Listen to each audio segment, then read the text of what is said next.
Before we start, let's cultivate our motivation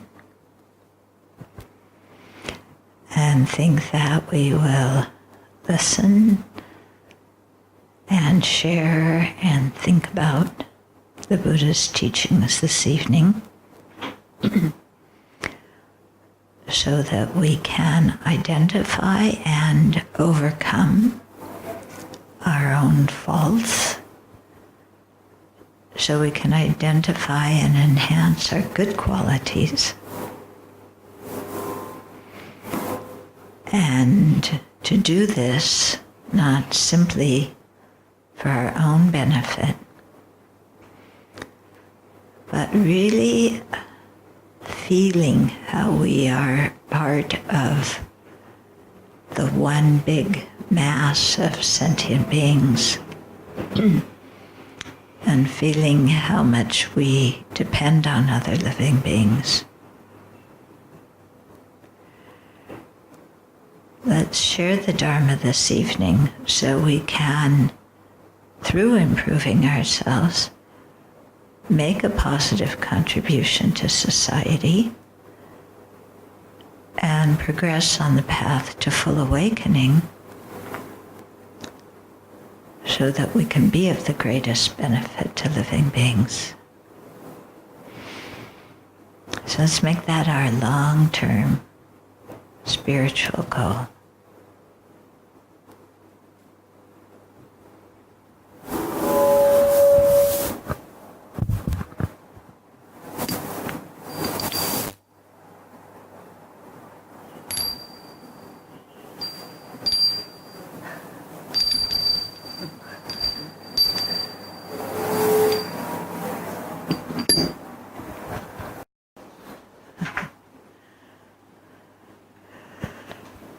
Okay. So, logic and reasoning in daily life. So some people are very attracted to logic and reasoning, and some people have kind of an aversion to them. And I think that's because we often don't understand the importance of using reasoning and the fact that reasoning and emotion are not contradictory. Okay. Can we stabilize the sound system?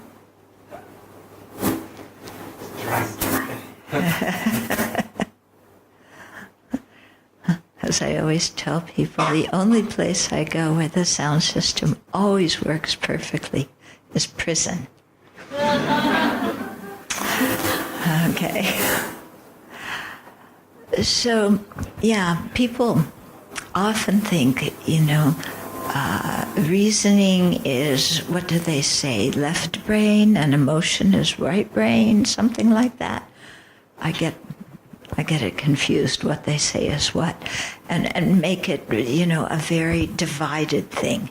Yeah, so either you're really intellectual or you're really emotional. And some people favor one and some people favor the other. And personally speaking, I don't feel comfortable when we talk about people in those kind of categories. Yeah, it doesn't seem right to me. Because human beings are very complex.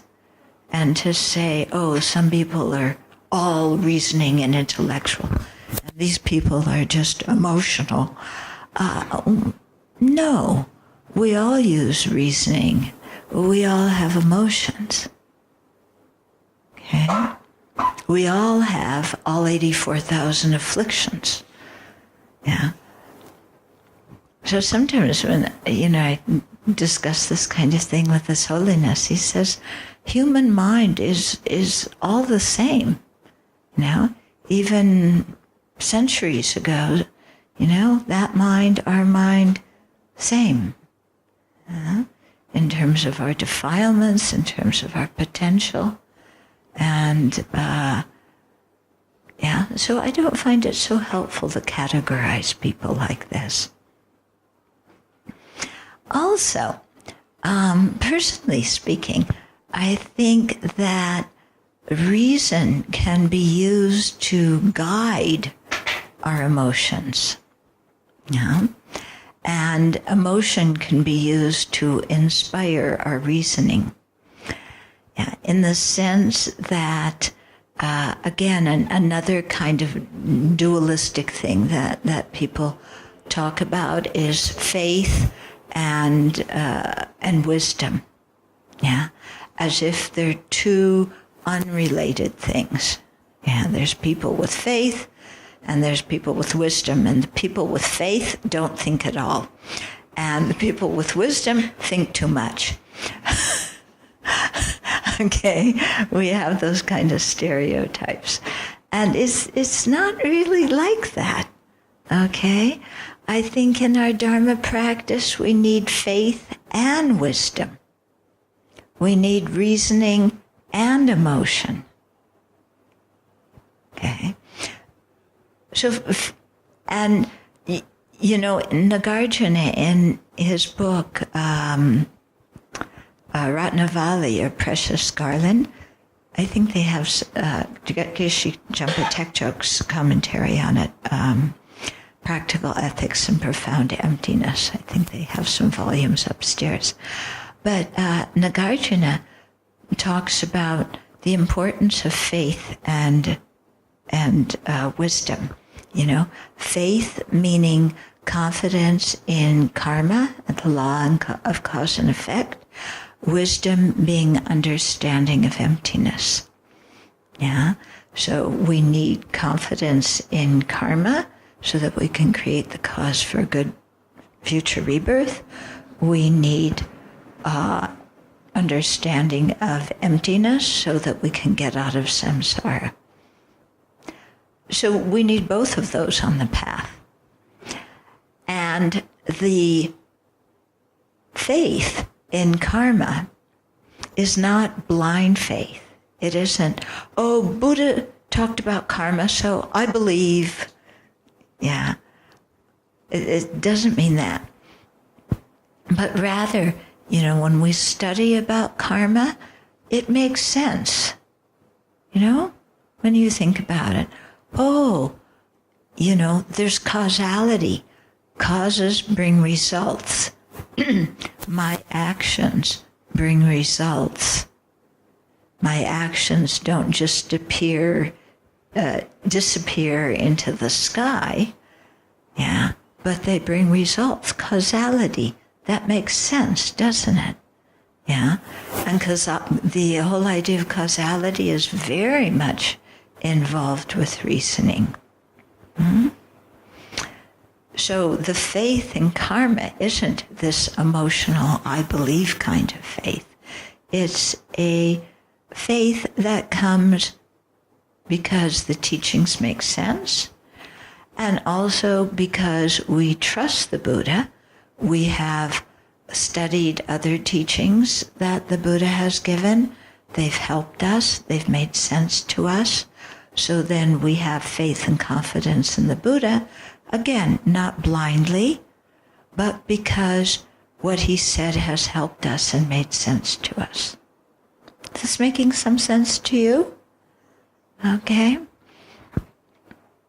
So I know for myself, people very often ask me, you know, why did you become a Buddhist?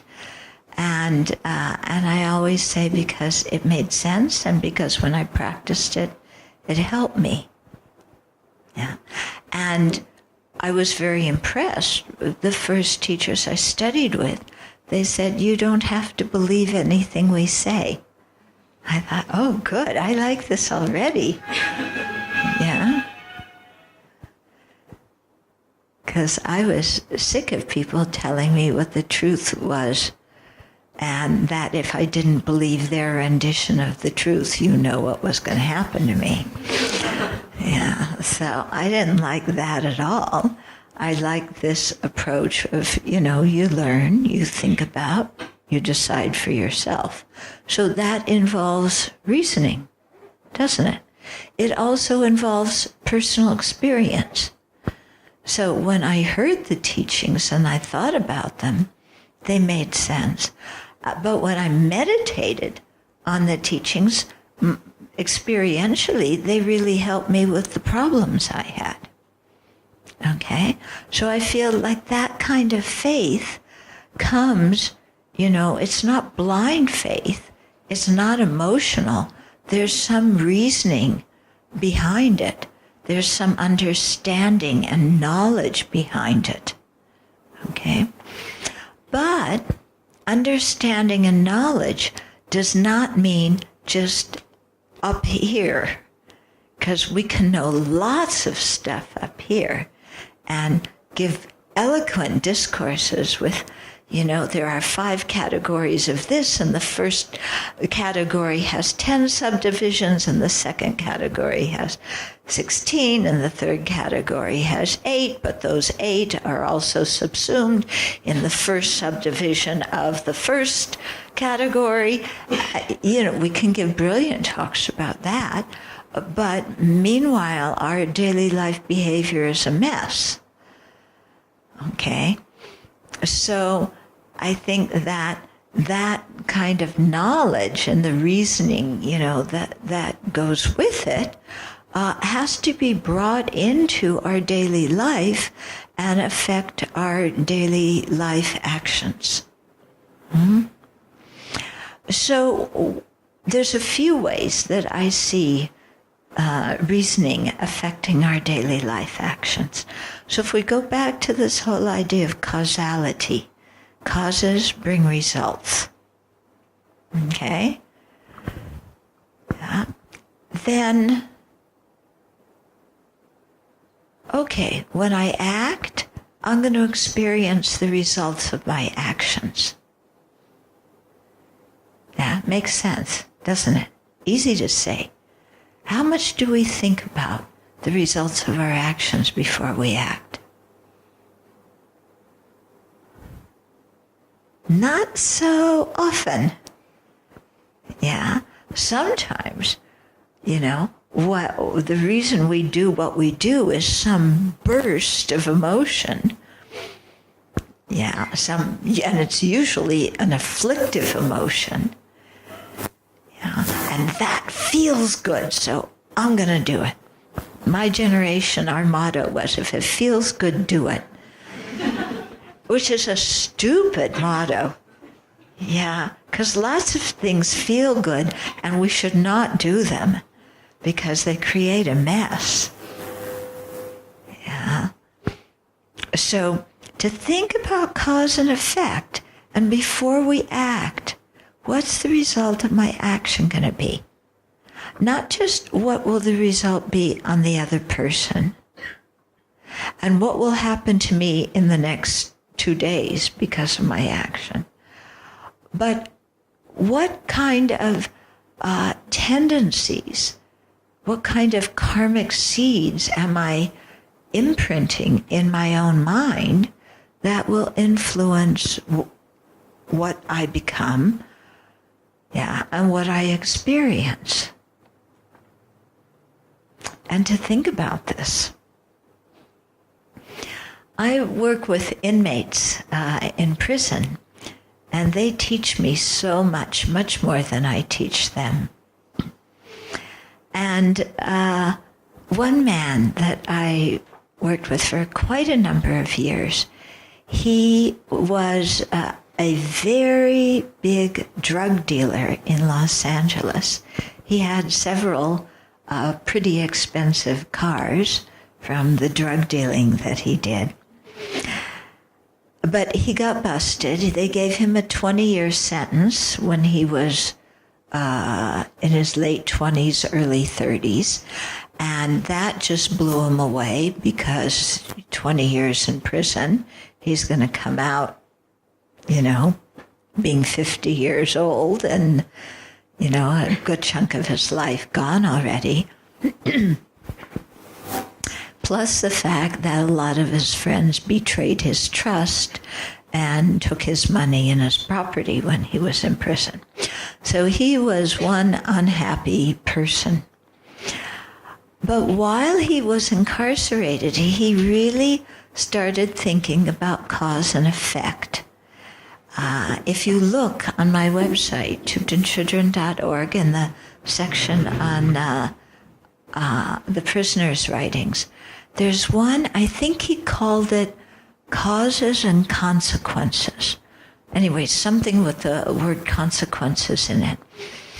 And he told me that he started off with, his arrest that sent him to prison, and started tracing back the different causes that got him to that place of going to prison. And especially he started tracing back the decisions that he made in his life. Okay? So, for example, he got arrested because he had actually heard before that the police were looking for him, and he left the country. But then there was the possibility of doing one more big drug deal, which would make a lot of money. And he thought, I'll come back and do that, and then I'll quit. Well, he quit all right, but not for the reason that he thought. Yeah. And then he started tracing back. Well, why did I make that decision? And how did I get, why and how did I get involved in dealing drugs in the first place? What was I thinking? What were my values? What kind of conditioning did I have at home? And he said that he just started looking back, and he began to see that even decisions he made when he was 8 and 9 years old affected decisions he made when he was 12, and decisions when 15 and 18, and how it all gradually, led into the drug business and led him to prison. And he said he called them, what was it? Seemingly what? Seemingly insignificant decisions. Yeah, it was SID, I think. SIDS. Seemingly insignificant decisions that actually turned out to be quite significant because he didn't question what was the result going to be of these decisions. And he didn't question, why am I making these decisions to start with? Okay? So here is where I think reasoning is very important, because causality is one of the basic principles behind reasoning, that causes bring results and results come from causes. And so to stop and think in our life, instead of just an urge pops up in our mind, an idea pops up in our mind, and we just act it out, to pause and, why am I doing this? What are the things that came before this that are pushing me to this action? And what are the things that are going to come afterwards as the result if I do this action? And then to really think about it. Yeah? And lots of times, we have this slogan, we want our cake, but we want to eat it too. Okay? So we want to do something now that's going to bring us some fantastic happiness or worldly success, but we also want it to have a fantastic spiritual result. Yeah. Is that going to happen? Yeah. In other words, in our business dealings, maybe you want to lie, but we don't call it lying. We call it explaining it in a language that the client and the customer will understand. I don't lie. I just explain it in a way that they will understand. Yeah. And So we do that, and we know it's not right, even though we don't call it lying. In our hearts, we know it's not right, but we somehow expect that, well, that'll give me more money, so that's okay. I'm getting some happiness from doing this, so that's okay. What's wrong with it? Yeah? But we're not thinking about long-term what is going to happen if we lie or if we cheat people. Okay, we're not thinking about that, and we need to. Yeah. And so when often people come to me and they ask for advice about this or that, what decision should I make? What should I do? And often they've, made a list of the pros and cons of each of the decisions. Yeah. But usually the pros and cons have to do only with this life. They don't have to do with causality beyond this life. And often they aren't really a realistic view of causality in this life. Yeah, like I expect, I will lie to a client, but I expect him to come back and do business with me in the future. Really? If somebody lied to you and cheated you, would you go back and do business with that person in the future? No way. Why do you think they're going to come back to you if you do that? Well, because they won't find out. Do you really think they're that stupid? Yeah? Do you really think that if you tell them this product is green when it's purple, that they're going to go through life believing it's green just because you said so? I don't think people are that dumb. Dumb, yes. That dumb, no.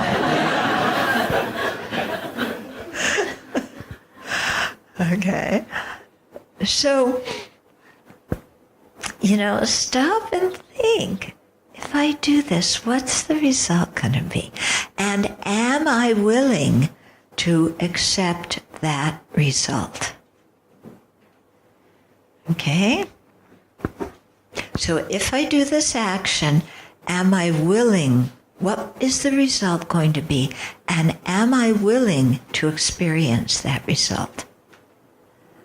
And if we're not willing to experience that result, then we better transform our mind and change our motivation and calm that impulsive emotion so that we make a wiser decision. But I find people are so funny about making decisions. Okay? What people really want to do is, okay, so you're standing here and there's 5 different paths you can go on. Yeah? And you don't know which one to go on. So what people I talk to, what they really want to do is let me make that decision and do that for a while and see how it turns out. And then come back here without anything having changed and make the second decision and see how that one comes out. And then come back and do the third and do the fourth and do the fifth, thinking that after I've done the first, I'm going to be able to come back exactly to where I am right now in my life with nothing having changed.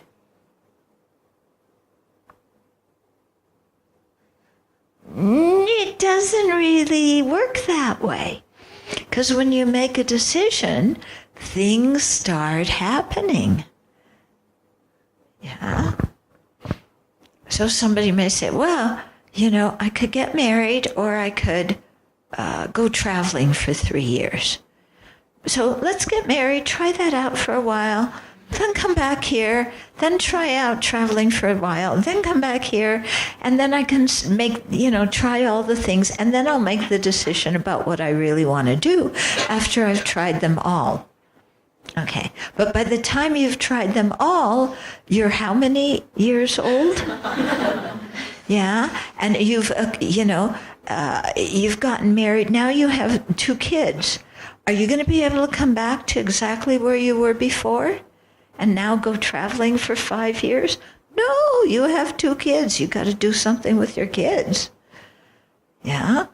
So people need to think before, if you make a choice, where's it going to take you? Yeah? But it's this thing of we want to try everything out and then make a decision without realizing that anything we try out is going to affect us and bring its own set of results. Okay? So to really think, this decision, that decision, where will these things take me? So in terms of making decision, I recommend, instead of some burst of emotion of,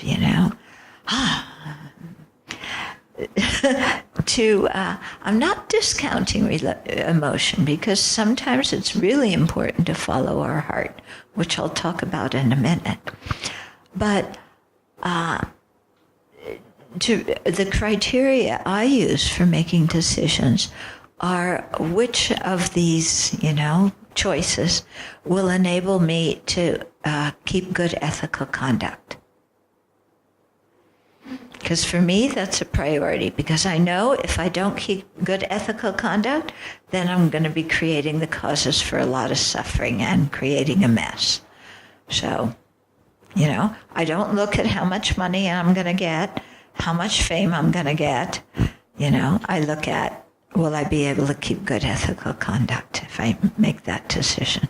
And then I also think, which decision will enable me to cultivate bodhicitta, the easiest, and which decision will be more beneficial to others in the long run in terms of helping them now and in terms of generating bodhicitta to be able to benefit others more in the future. So those are the kind of criteria I use.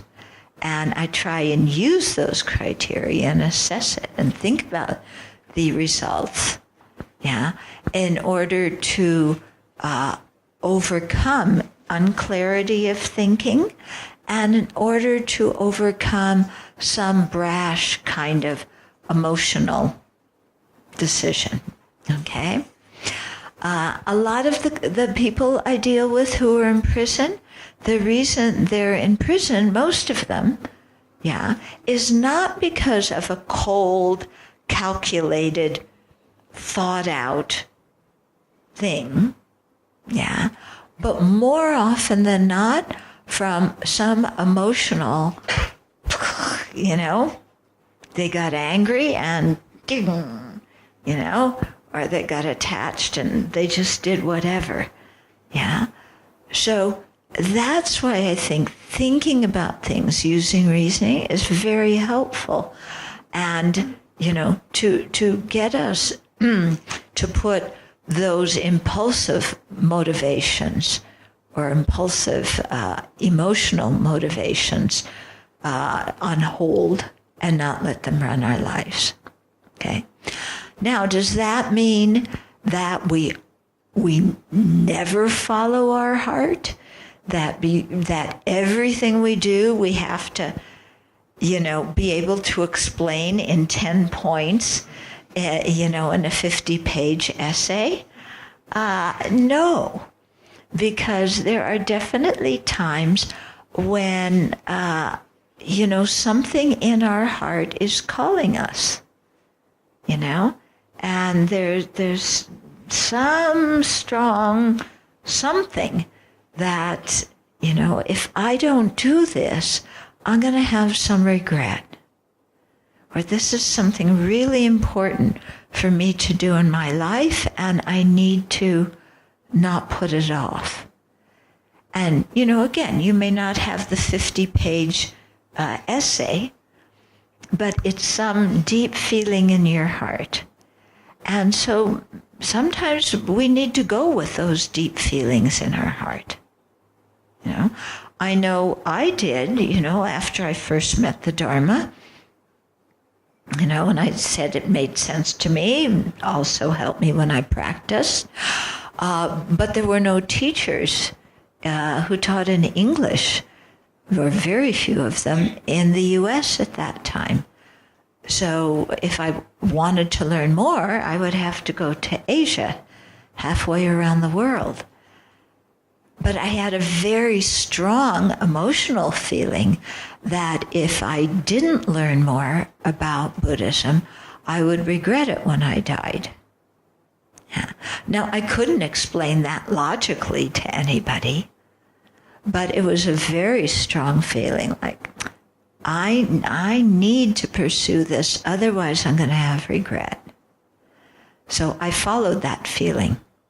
Yeah, quit my job, went back to Nepal. My parents are freaking out. Yeah, so, kind of logical people would say, what you did was really dumb. Yeah, but it was something that in my heart I felt was really crucial to do. Okay, so it's also a thing of knowing, when do we use reasoning? When do we listen to our heart? Okay, and to also check out some of the decisions that we make with our heart through using reasoning. Yeah, so eventually I came to be able to explain to other people, why I quit my job and went to Nepal. Yeah, instead of just saying, well, I had a strong feeling. It was like,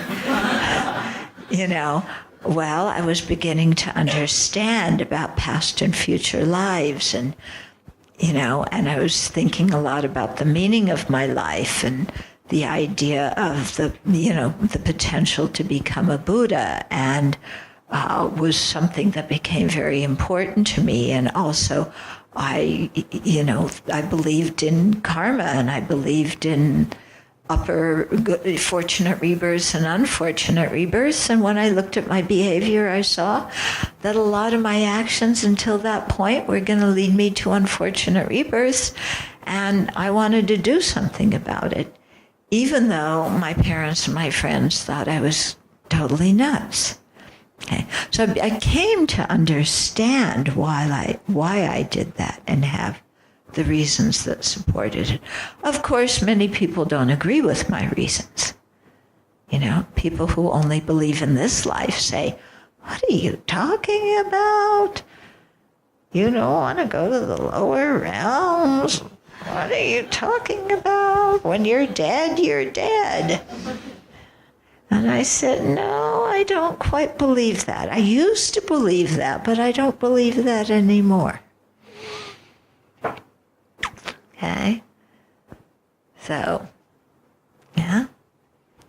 Okay, so that's one way that I think reasoning, logic, understanding, and so on can be used in our daily life. Thinking about the causes of what we're thinking of doing, thinking about the results of what we're thinking of doing.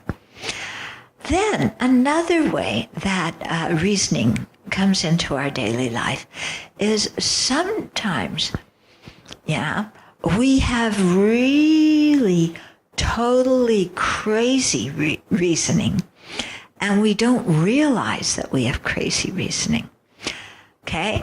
And here, what I'm referring to specifically is a lot of our self-talk.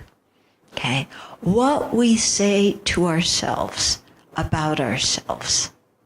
Okay, so we may not say these things to other people, but we think them about ourselves. Okay, and they're usually self-deprecation. Yeah, I forgot to do this errand. And, I'm really stupid. Yeah. So we make a syllogism, I don't know if Geshe-la has taught you syllogisms yet, but I am stupid because I forgot to do this errand. Yeah. Do you sometimes talk to yourself that way? Yeah. There was an important errand that you that you had to do, or maybe an important tax paper you had to file, or some important something you had to do, and you forgot about it. And then you go, I'm so stupid because I forgot to do this. Okay? Now, when we have syllogisms, a syllogism has a subject, it has a predicate, and it has a reasoning. Okay, a reason or a sign. So, I is the subject, am stupid is the predicate, and the reason I'm using to prove that I am stupid is that because I forgot this errand. Okay? Now, does that make sense to you?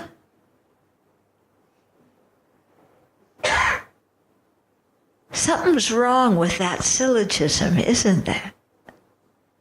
Okay. When you want to check if a syllogism is correct, you see if the reason applies to the subject. Okay? There they say if the reason is the property of the subject. So in this syllogism, it would be I, which is the subject, forgot to do this errand. Yeah. So is there a relationship? Did I forget to do this errand? Yes. So that part of the syllogism's okay. Then you have to check the pervasion, and that is, if it's the reason, then it necessarily must be the predicate. So if you forget to do an errand, then you are necessarily stupid. Is that true? No, that's not true, is it? Yeah. Many people forget to do errands or file papers, but it doesn't mean they're stupid. So in that syllogism is not correct. And yet, we say that to ourselves and we believe it.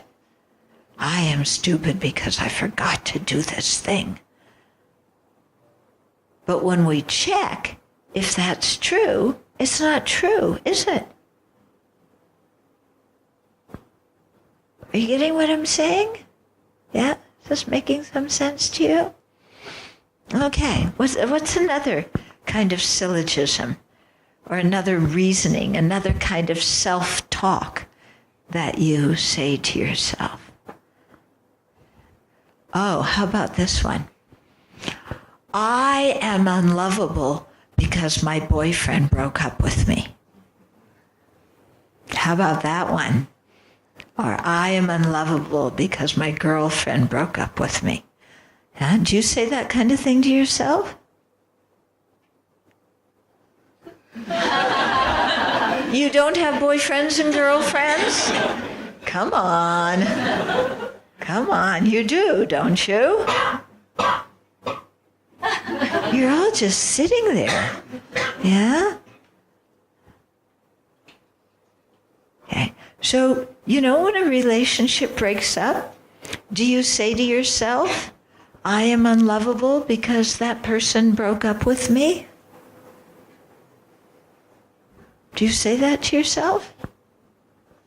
Somebody's saying no. Really? Yeah? How about other people? Do you say that to yourself?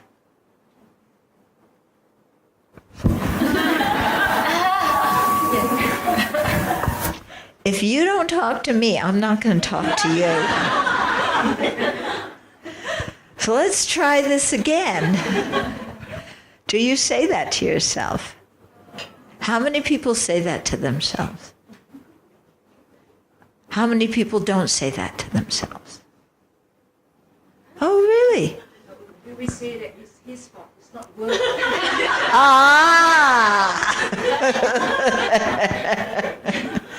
Okay. He is not worthy of me because he broke up with me. Do you really believe that one?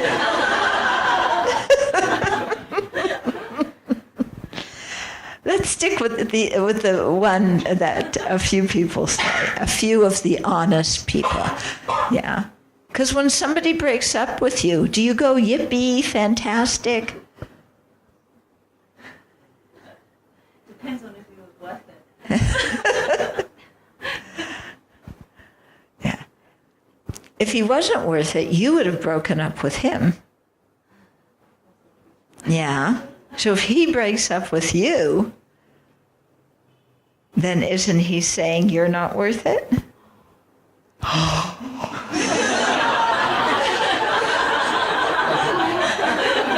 Of course I'm worth it. We were blind. Huh? We were blind. We can't see it until we break up. Yeah. Okay. So let's just do it. For the few people who blame the breakup on themselves. Okay. Now I know the rest of you don't, because you all have so much incredible self-esteem that you're convinced the guy's a total jerk for breaking up with you because he was the luckiest person on the earth to be with you to start with. Yeah. Okay. So we won't talk about those of you who are like that. Yeah. We'll talk about you. Yeah, you see, with her, yeah, you want this here. Yeah. Yeah. Yeah, do you cry when he breaks up with you? Yeah? You cry, don't you? Okay, at least you were honest there. Okay, so if you have the syllogism, I am unlovable because so-and-so broke up with me. Okay? So you check if the reason is the property of the subject. I, and he broke up with me. Yeah? That works. He did break up with me. Okay. Now we check the provision. If it's the reason, then it necessarily must be the predicate. So if somebody breaks up with me, I am necessarily unlovable. That true? That's not true, is it? Yet many people believe it when somebody breaks up with them.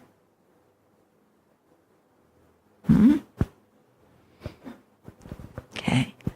Tell me now, let's have something from you, some of your self-talk, and we'll check the syllogisms you make. Somebody brave enough? No, I don't want to say anything, because if I say anything, everybody will think I'm stupid. That's the one. Yeah, I am stupid because I asked a question.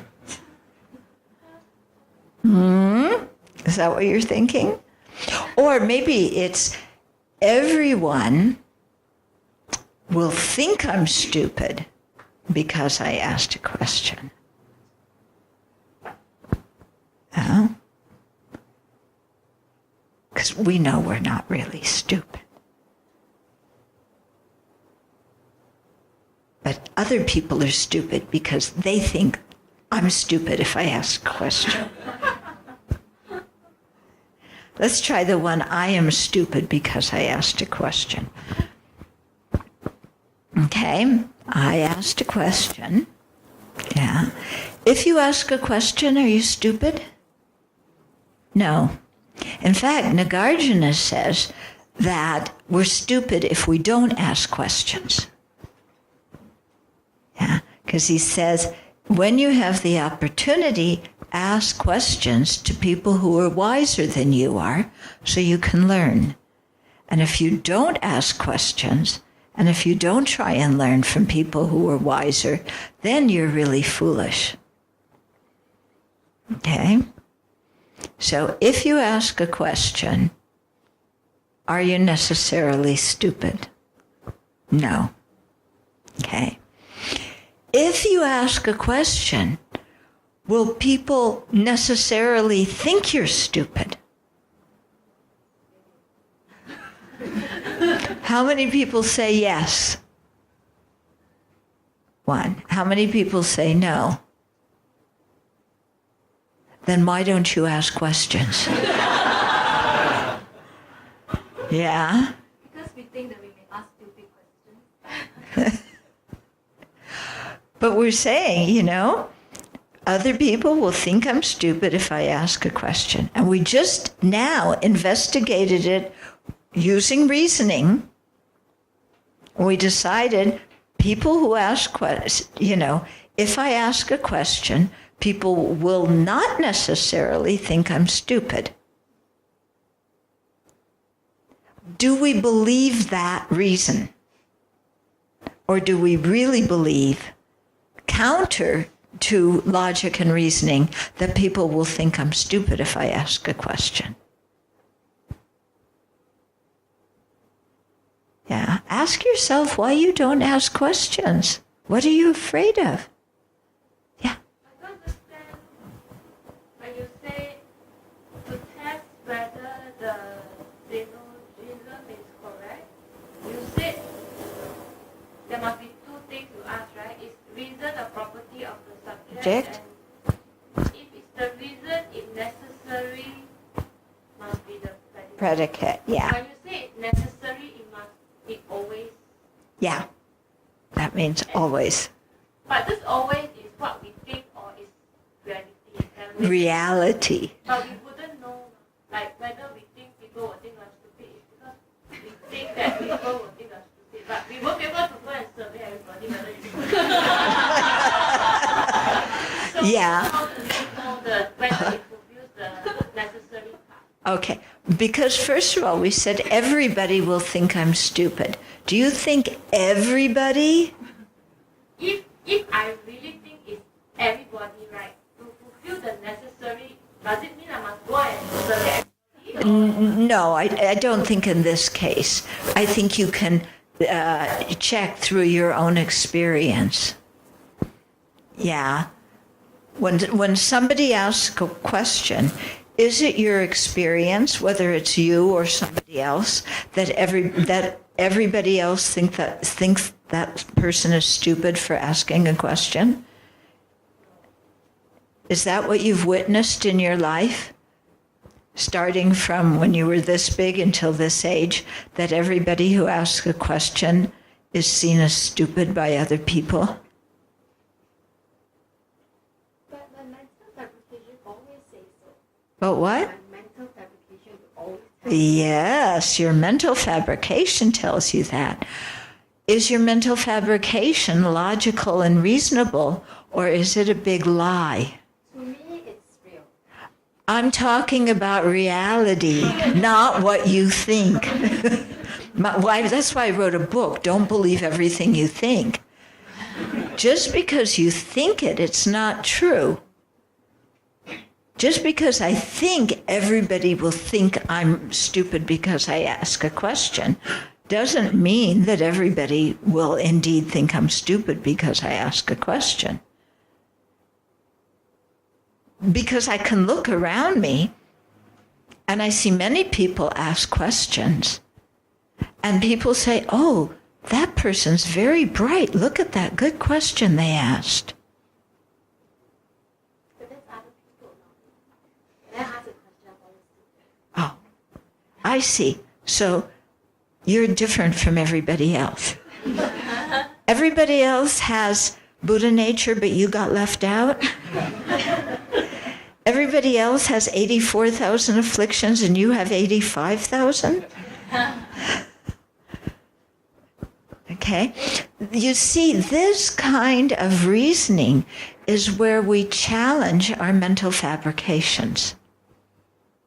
Because we really have to learn how to challenge our mental fabrications because they're stupid and they keep us imprisoned. And the longer we believe them, the longer we inhibit ourselves from progressing on the path. Yeah. So just because you have a thought doesn't mean that thought is true. Okay? So that's why we use reasoning and logic, is to test if what we think is in fact true. Yeah. So is your experience that every time you've ever asked a question, you got scolded for being stupid? Has anybody had that experience every time since childhood? Yeah.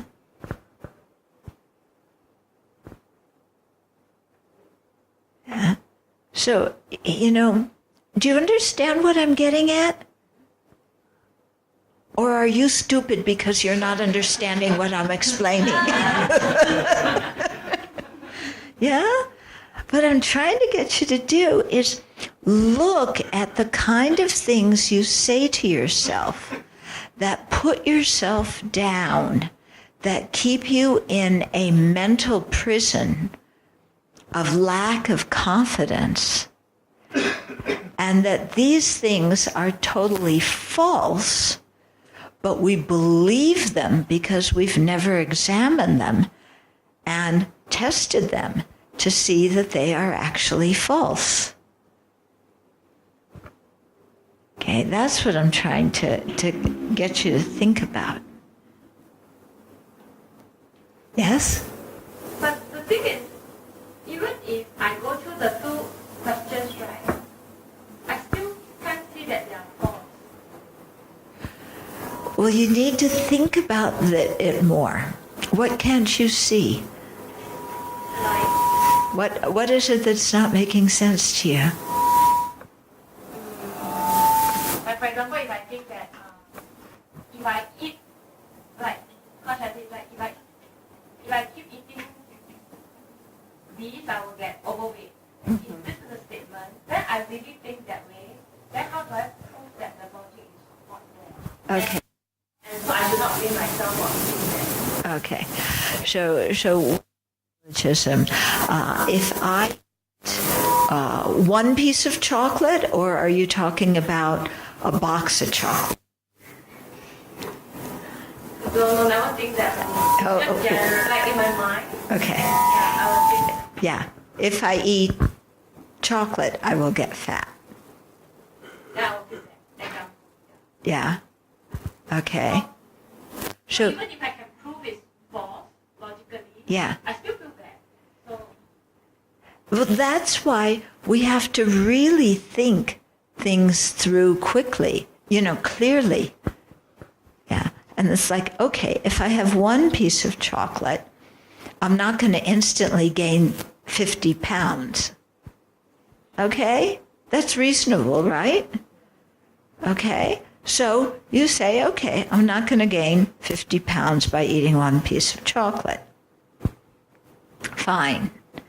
Then you may want to ask, if I eat one piece of chocolate, is it going to set up a habit in me of liking to eat chocolate such that I have 5 pieces of chocolate every day? Yeah. And if the answer to that is yes, then you might think, oh, if I eat 5 pieces of chocolate every day, it might lead to 10 pieces. Yeah. If I eat 10 pieces of chocolate every day, yes, I will get fat. Okay. So you have to actually see, are you asking yourself, should I eat this one piece of chocolate? Or are you asking yourself, what are the results of my eating this one piece of chocolate? Will it be to set up a pattern and a habit that down the line will be detrimental? Okay? So see what it is you're really trying to examine.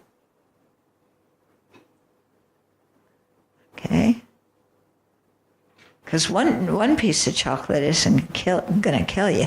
But if you get into a habit, it's not good for your health. Okay?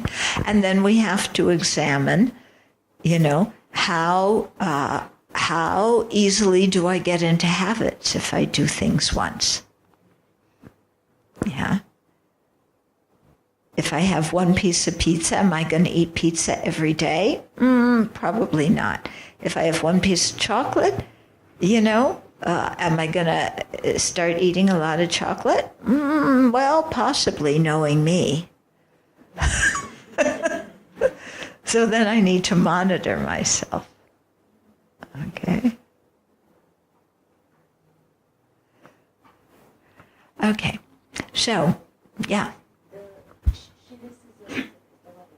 Pardon? That statement, that word you use, is it, what is it? Syllogism. Yeah, so syllogism is a logical argument. Okay? So it has the subject, the predicate, the reason. If you put the subject and the predicate together, that's called the thesis. That's what you're trying to prove. And then there's actually 3 criteria that you have to check the syllogism out with. One is to see if the reason applies to the subject, if it's the property of the subject. The second one is the motivation. If it's the reason, then it must be the predicate. And the third one is if it's not the predicate, then it's necessarily not the reason. Yeah, it sounds funny. The third one, if it's not the predicate, then it's necessarily not the reason. And if I had longer, I would draw pictures and show you how this works. But the thing is that if the pervasion works, then this third one, the counter-pervasion, will also work. So you usually don't have to check the counter-pervasion. Yeah.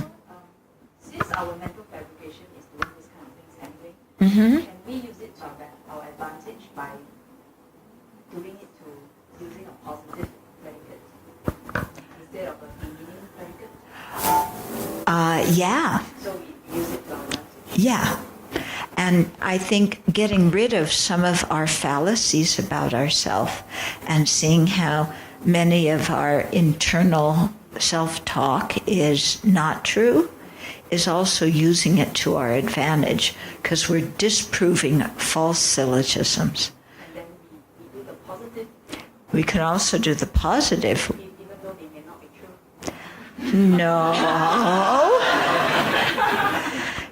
Because your usual syllogism is, I must be a wonderful person because he's together with me. Is that true? Because if you believe that, I am a wonderful person because so-and-so's my boyfriend, then when you break up, you're going to think, I'm unlovable because he broke up with me. Okay.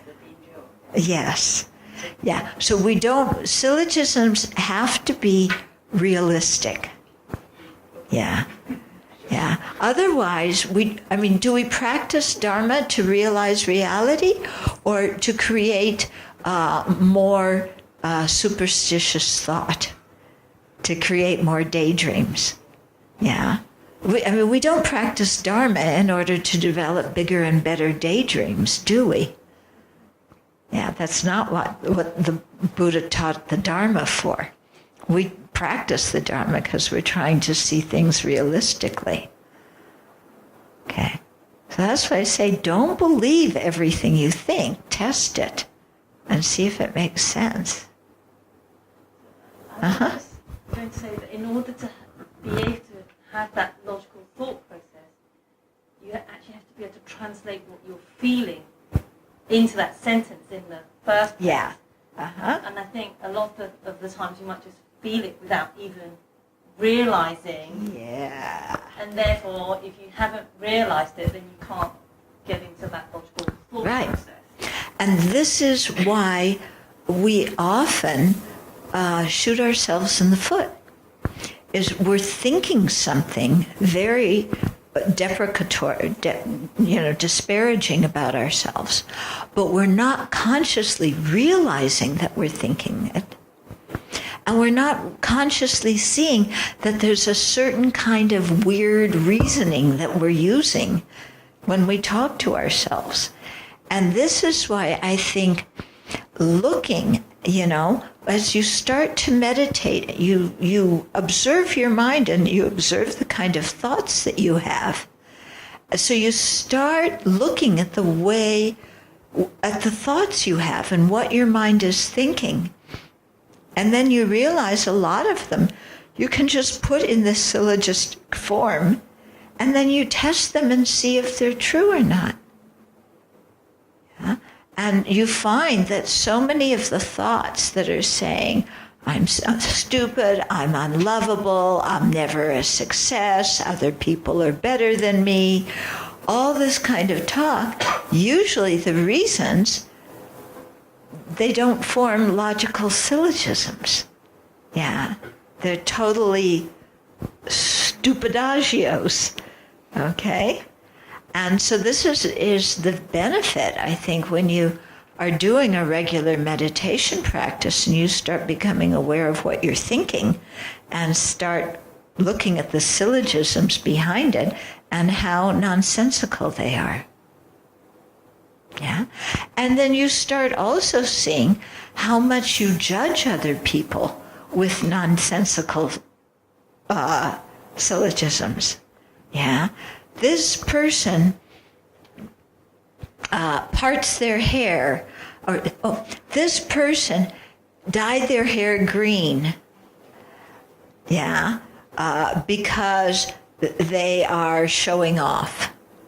Or this person dyed their hair green because they're stupid. Or, because we judge people like that all the time, don't we? Yeah. Yeah. So is somebody stupid just because they dyed their hair green? No, they could be very intelligent. Yeah. We may not understand why they dyed their hair green. Yeah.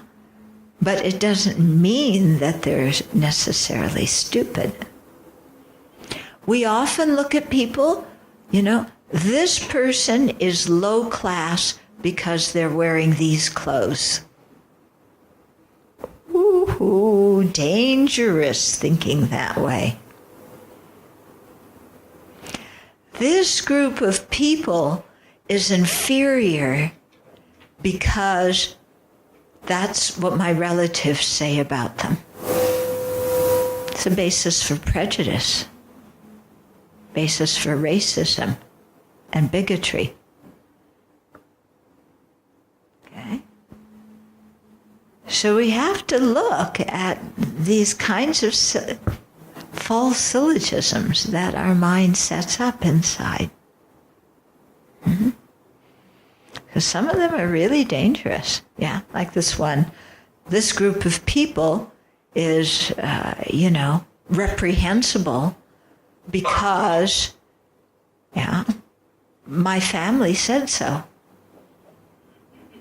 Or this group of people is reprehensible because I had a bad experience with one person who looked like them. Yeah? This is the kind of reasoning that is so dangerous in our world. Yeah? So we have to be very cautious about that. Mm-hmm. Okay, other questions? Venerable, sorry, there's a request to repeat the question on the mic so people upstairs Oh, okay. Okay. Yeah? You're talking about logic and reasoning as part of the fundamental of the problem. From time to time, you come across what Juliana talks about crazy wisdom. As an oxymoron, so can you enlighten on this? Okay, crazy wisdom. So what's crazy wisdom? I think it's Trungpa Rinpoche invented the expression. I think what he means, I'm not sure, because I'm not his student, is I think what he means is that sometimes saying certain things to a person who is stuck in a certain way may shake them enough to get them to think about what they're doing. Okay? But crazy wisdom has been misinterpreted widely in the world as a big excuse to abuse people, yeah, or to act in really foolish manner. Yeah, so sometimes crazy wisdom is wise if you have a very pure teacher who understands their disciple well, and sometimes crazy wisdom is just plain crazy. Yeah, and forget it. Okay. Other questions?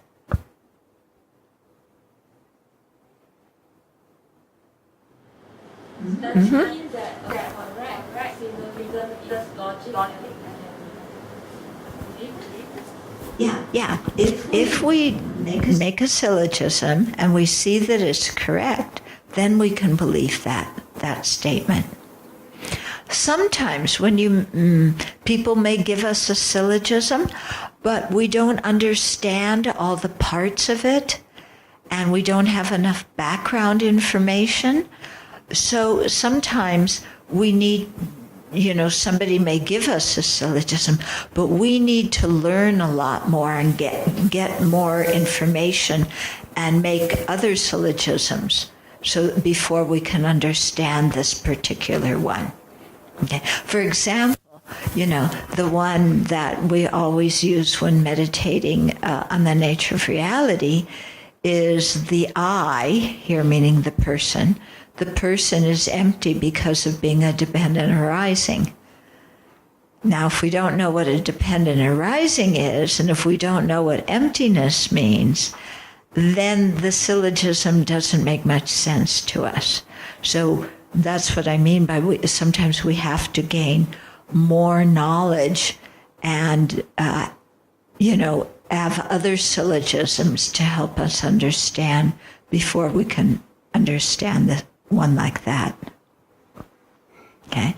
But if you understand all the parts to it, yeah, then you go, oh, wow, that really makes sense. And then, that reasoning can have a very profound emotional effect on you too. Yeah, when you get to the point in your practice where, the I is empty of true existence because of being a dependent arising, when we can say that and we understand it well, it doesn't just change us intellectually, but there's a really very deep experience, they say, that happens from that. Okay? So reasoning can bring about strong spiritual experience. Yeah. Don't think that all spiritual experience has to be like, airy-fairy or something like that. Anything else? Okay, then we will dedicate the merit. We have one question. Oh, there's a question? Okay. Does it mean that when you conform to the logic of syllogism, it conforms to the conventionality of our daily life?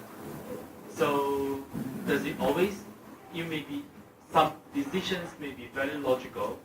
For example, to kill Hitler to save many Jewish people. Mm-hmm. So it sounds logical, but to kill a person is still bad, isn't it? So being logical and being conformed to the conventionality How does it balance? Yeah.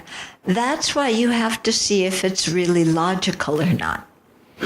Because something may seem logical, but not actually be logical. Okay? That's a tough one. Yes. Logical, but not logical. Yeah, well, lots of things appear to be something they aren't. Yeah? Don't you put on a good face when you want to impress somebody? Then are you being what you appear to be? Yeah? Lots of things appear to be one way. Yeah. When we look at a TV screen, it looks like there's real people in it. Are there real people? No. Okay. So this is the importance of looking beyond appearances. Yeah, looking beyond appearances. And so in that thing that you asked, should we kill people who are mass killers? You have to look at many, many different factors. It's not a quick, easy answer because it depends on that person. It depends on the social situation, the political situation, the involvement of other countries. It involves also who is doing the killing and the motivation of the person doing the killing. They may say to themselves, I'm going to kill so-and-so and protect the lives of other people, but maybe they're saying that, but it's an excuse because they're really angry and they want to inflict harm. Okay, so we have to look beyond what things appear to be. And really examine what they are. Okay? Yeah? World, it's very hard to say who's right, who's wrong, and unless we know what the ultimate reality is, we're not able to really judge. So from the perspective of ourselves, we can sort of evaluate our own thoughts. But how can we judge others without knowing what ultimate reality is? Okay. So how can we judge others, especially in a democracy, when we don't know ultimate reality? Or, well, we can try and understand the conventional reality. When a candidate is running for office, I think what they say, you should think that they mean that. Yeah? What Donald Trump said when he was running, I took him for face value, that he meant what he said, and I didn't vote for him. Yeah? Also, what he does is he says one thing, and the next day he says another thing. And then the day after that, he says something else. So if there's a political candidate that's like that, also very good reason not to vote for them, because they are not clear about what they're thinking, and so how can you support them? Yeah. So in a democracy, it's true, we can't read what other people's thoughts are. We can't see the future, but we try and do our best. Yeah. And sometimes, people are fooled. There's a candidate who speaks very well, and people believe him. Like certain people in the U.S. Yeah, who like this guy, They think he's this fantastic president. Yeah, well, they have their reasons, but I don't, I don't see a lot of reason to believe what they believe. I think the difference is when someone has reason and they have the intention to self-serve. Because people will say, I don't like her, I don't like him, I'll vote for whoever gives me the best benefits. So it's a self-serving. Right. So then you have to see, is that really the way you should vote? Are you voting for the candidate who gives you the biggest dinner? Or are you voting for the candidate that you think is best for the society? No one is that altruistic. Yeah, so does that mean that they shouldn't try and become altruistic? They get stampeded out. Yeah, so what's your point? I don't understand your point. I guess it's more, it's a very polarized society. Mm-hmm. And if you try to be altruistic, there seems to be no room for that, even in a Okay, so there is no room for altruism in our society because it's polarized. That true or not true? It's not true. If we believe that, we will make it more polarized. If we give up before we've even started, then we're part of the problem. If we say, oh, there's no room for altruism in this society, so I'm just going to be just as selfish as everybody else, then what kind of reason is that? Yeah? Are you saying to yourself, well, everybody else is selfish, so I can be selfish and I'll still have a good rebirth. I can be selfish and I can still think I'm a good person, even though I only look out for myself and I don't care beans about anybody else. Just because you think other people think that way, don't lower yourself to their standard. You have we have to develop our own integrity and our own values. And we don't just say, well, everybody else lies doing business, so I'm going to lie. Everybody else cheats on their spouse, so I'm going to cheat. Nobody is altruistic, so I'm not going to be altruistic. Then what happens? Yeah? Are you telling the Buddhas and Bodhisattvas they should give up on you? Yeah, Buddhas and Bodhisattvas, everybody is altruistic, so you stop your bodhicitta, stop trying to benefit me and other sentient beings because it's useless. Just go into your own nirvana, have a good time, forget about us. Let us, sink in samsara and suffer for eons. Are you saying that to the Bodhisattvas? No, then don't say it to yourself either. It's okay within the Buddhist circle, but not everyone's a Buddhist. They don't think the same way. Yeah, that's true, but I have my personal integrity, and I have to act according to my integrity, not according to what other people do, and not according to what I think other people think I should do. Yeah, we have to have our own integrity and our own values and our own principles, and it doesn't matter if other people agree with them or not. I mean, when Buddha was born and he came into this world, at the beginning he said, I'm not going to teach anybody. They're all too stupid. They're not going to understand what I say. Because he's thinking like you. Yeah? I mean, he's pretending. The Buddha didn't really think like that. But he pretended to think like that. And then Brahma and Indra came and said, look, please teach these guys. They need it.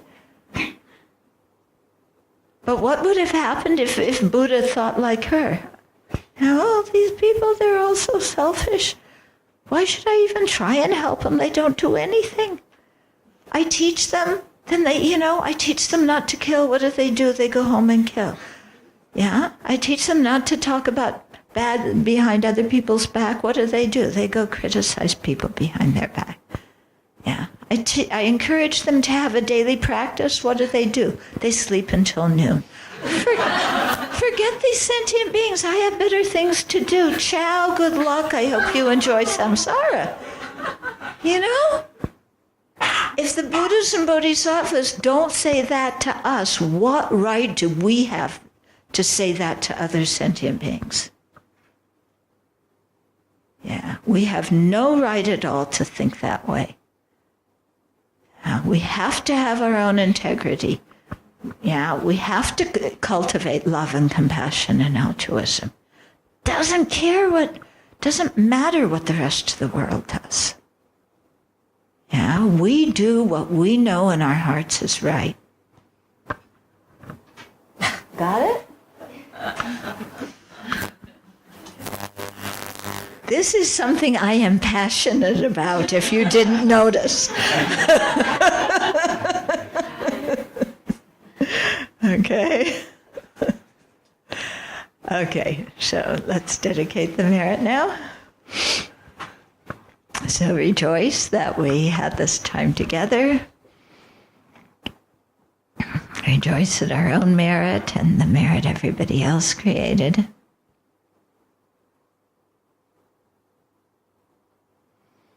And then let's dedicate that merit, send it out into the universe. Yeah? And think that it brings peace in the hearts and minds of all other living beings.